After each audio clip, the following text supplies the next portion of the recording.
In this morning's Business Insight, Greg Tully, who has served as Development Services Director for the City of Newport for the past 18 years, is retiring at the end of the month. Tully joined Newport in 2000, responsible for all planning and development functions for the city.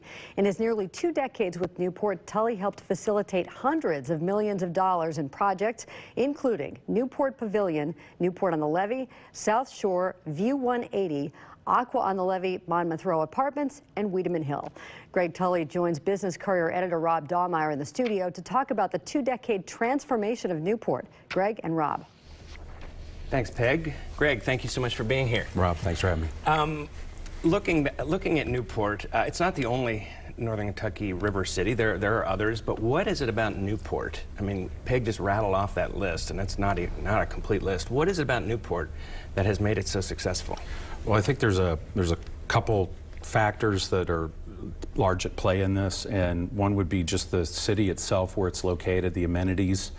3 ramps from 471, right. 2 rivers, historic resources, view properties. So we have a beautiful view of Cincinnati, and then the proximity to Covington and Cincinnati.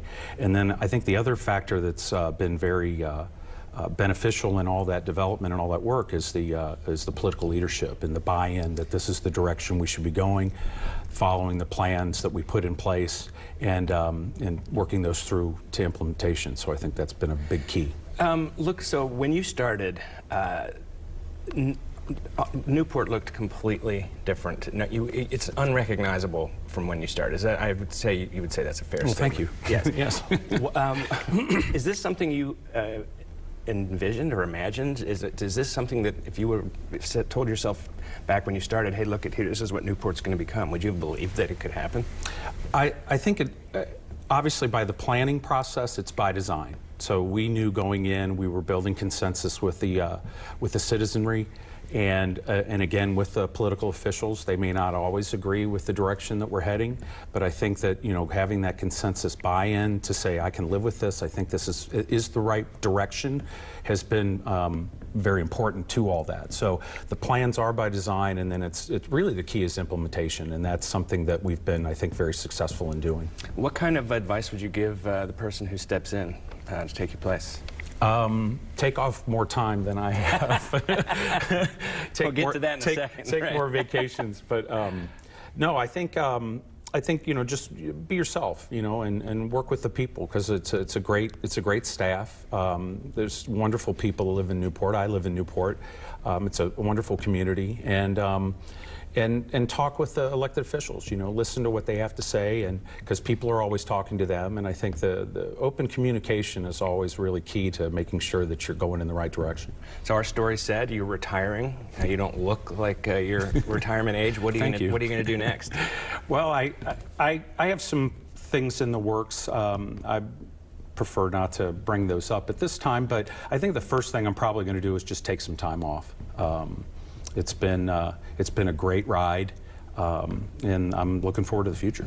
Well, if you're wondering if this guy looks familiar to you, he happens to play in a band that you may have heard of. Why don't you tell him a little bit about maybe what you'll be doing when you're off?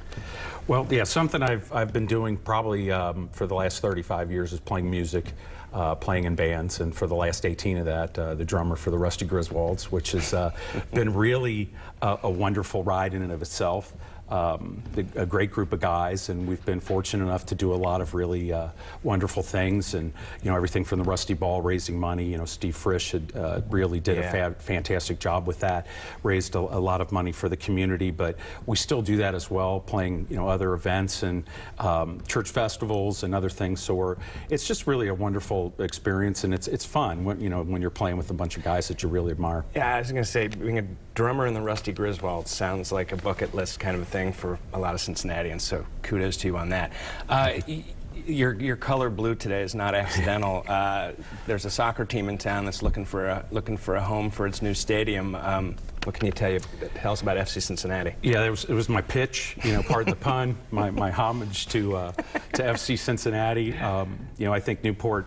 It's been an interesting process to watch. we were sort of the first out of the can as far as the look that this is a location where we could go, or the stadium could go.